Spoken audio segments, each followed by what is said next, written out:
এত সুন্দর জঙ্গল এখানে, অসাধারণ। মানে সেই গাছ, এত লম্বা লম্বা গাছ। ওয়াও, উঠতে উঠতে প্রায় দম বেরিয়ে গেল। ওই নিচ থেকে আসছি, ওই নিচ থেকে।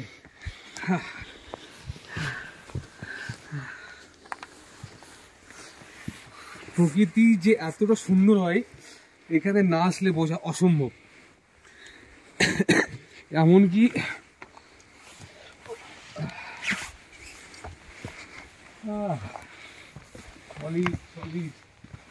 এখানে একটা বসার জায়গাও আছে।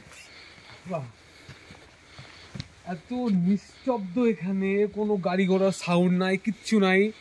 পুরোটা এতটা নিস্তব্ধ, এখানে এতটা স্টপ, সব কিছু যেন থমকে আছে। আর গাছের এখানে ভরপুর অক্সিজেন, এমনকি গাছেও শ্যাওলাও ভর্তি, পুরো শ্যাওলাতে। এগুলো কি উঠবে? এগুলো কি গাছ এগুলো? I don't think so. যাই হোক, সেরা জায়গা শিখে দাও, মানে ধোঁয়াছোঁয়ার বাইরে।